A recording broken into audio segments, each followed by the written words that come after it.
bum bum da da da da da bum bum da.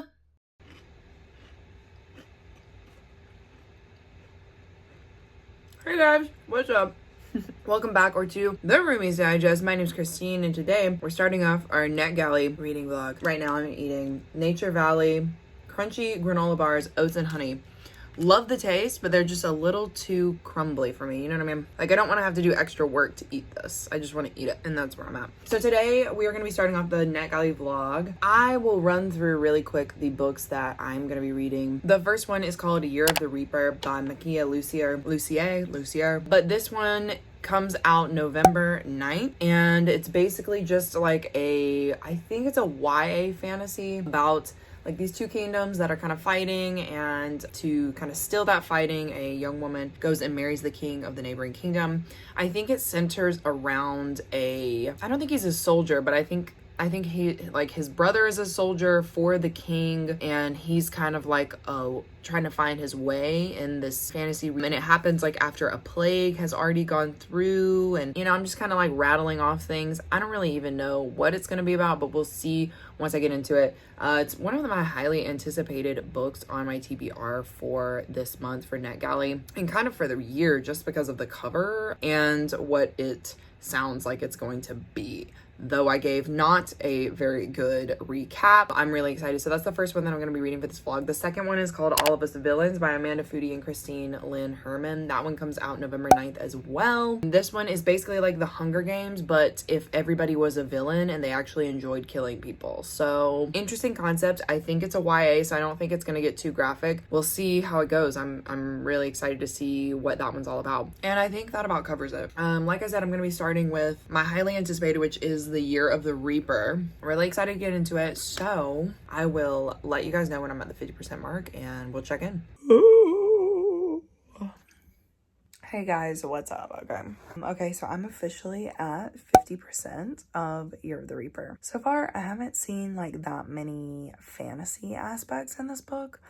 Like, there's been mention of like some like ogres or like goblins, or what was it, giants, something like that, but not much more has really happened fantasy wise. So I'm really interested to see kind of like what the thing is in this book, because this is supposed to be a standalone fantasy, I think. And if it's not a standalone fantasy, that would make a lot of sense, because I feel like I'm 50% through. I feel like the book has been kind of like going pretty quickly, and we have like one general mystery, but like not much like fantastical things have happened. I guess there's one like paranormal thing, now that I'm thinking about it. I guess there is like one kind of thing where somebody can see ghosts, but that's all I got. I don't know if this was exactly what I was expecting, but I'm having fun. It just was not the book that I thought it was gonna be. I thought it was gonna be like some gladiator, like, you know, kind of high fantasy one-off with some fighting, but it's been very chill, very YA. Essentially, a plague has been like killing people for the last couple of years, and this one guy, the main guy, Cassia, he comes back from being like basically in prison, and he comes back to his hometown where like the king and his brother and like the whole like party is, and he's got like a cute little love interest.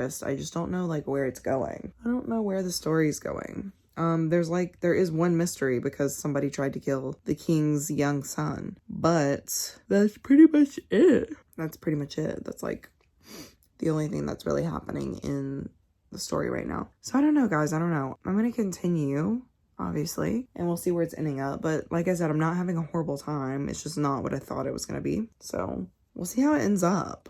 Maybe it isn't a standalone. It would make so much more sense if it was not a standalone and this was like setting things up for the future.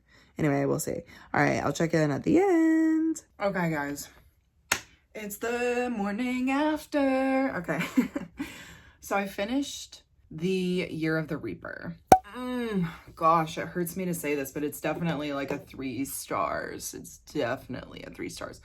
I kind of ranted about it already on Goodreads. It wasn't even a rant. It's just like the fact of the matter. The fact of the matter is it's sold as a fantasy. That's a stretch. That is a big stretch. If anything, it is supernatural. And even that, I'm like, you have a certain mental expectation when you hear these words. If I could call it anything, I would honestly call it like based off of medieval influences with a sprinkle of ghosts. Anyway, it was a 3-star. I enjoyed it. It wasn't the worst thing I ever read. It just was not what I expected. And it read like very young, like not very young, I guess, because I guess they had cuss words.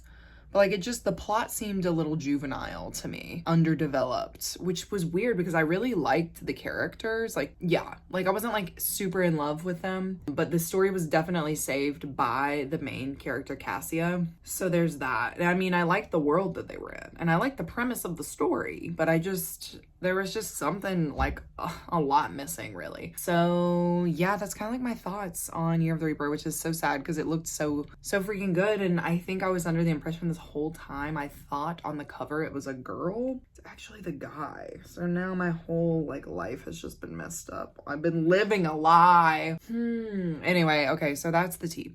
That is the tea on Year of the Reaper.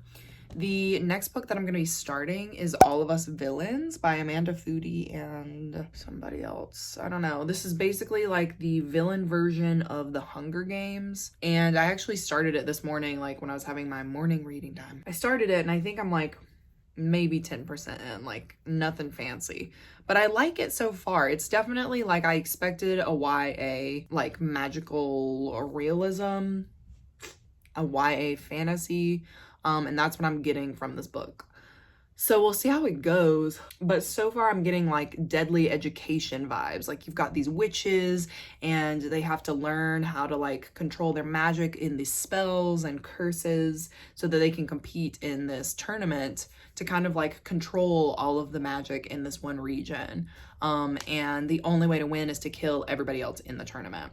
So it sounds super interesting and like I'm liking it so far. So I will check in at the 50% mark. So anyway, that's the update. See you guys in a little bit. Okay, y'all. So we are going to do a short little wrap-a-rooney on the Netgalley books that I read this past month. I didn't get to a lot of them, but you know, these things happen, okay? You can't put pressure on yourself to, you know, do the most at all times. I also just want to share with you guys, have you guys seen the ads on TikTok for those like sunset lamps? Because I bought one. I'm having a lot of fun with this. It comes in like 50 different colors and I'm thinking of just creating like an Amazon, like, my cat and his toy. Hey, buddy.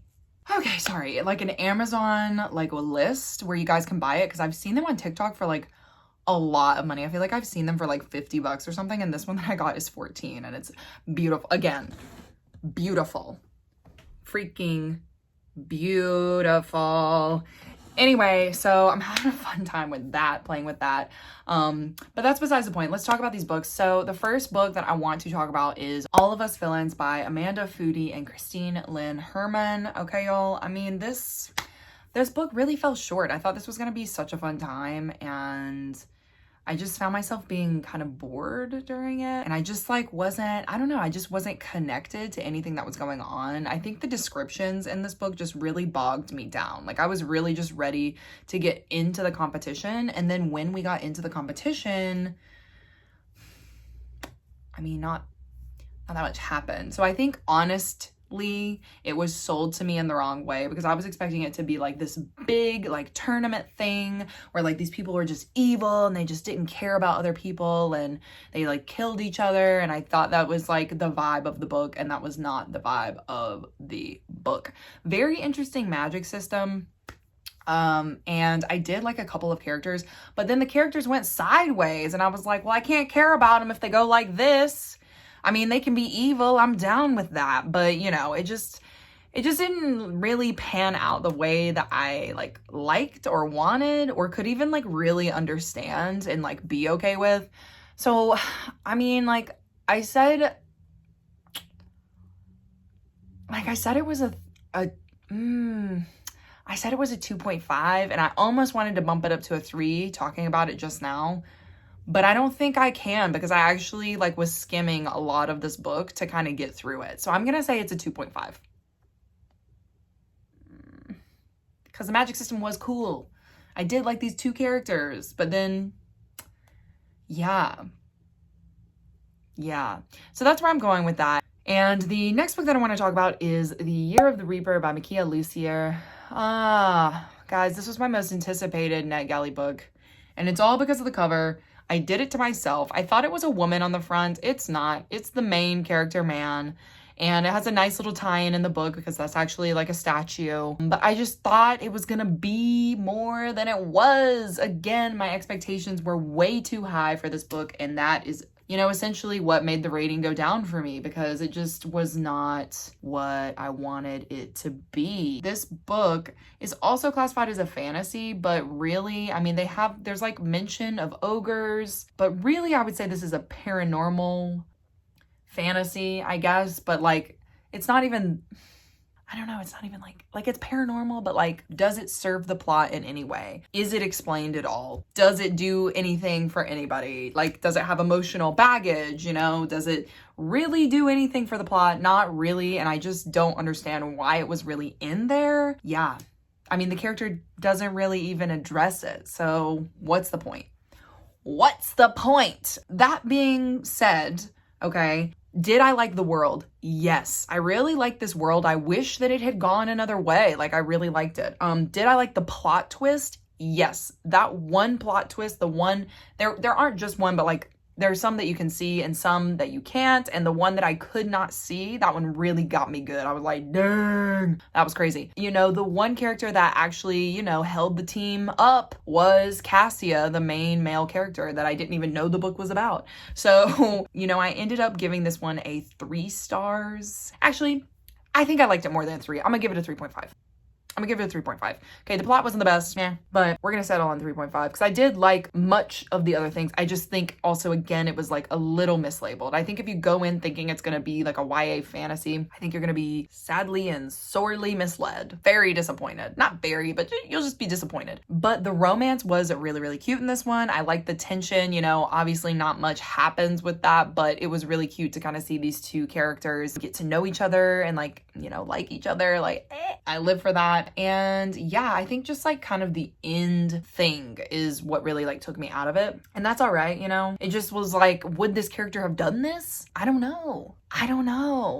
Okay, so anyway, 3.5, that's where I'm ending with that one. So not like the best Netgalley month. You know, would I have had a better month if I had read more books? Probably. But overall, I mean, ooh, it's a 3-star rating for this month. So do with that what you will. Maybe if you guys check out these books, you will really like them. I would love to know if you guys have read these books and you felt, you know, something for them. I know All of Us Villains is like circulating on Instagram right now and it's just so popular and people are just like hyping it up and I'm just like, ooh, let me hide in the back. Nobody look at me. This is kind of how I felt about Iron Widow. Que sera, sera. Anyway, all right, guys, so those are my ratings for this Netgalley vlog. I know this was short and sweet, but, you know, it is what it is. It is what it is. So anyway, if you like this video, give it a like for me. Comment down below. Like I said, if you guys have read any of these books or interested in any of these books, if you loved one of these books, please let me know so we can talk about it. Subscribe to the channel if you want to support me and Monique here, and click that notification bell if you don't want to miss another video from us. And until our next one, I'll see you guys next time. Bye.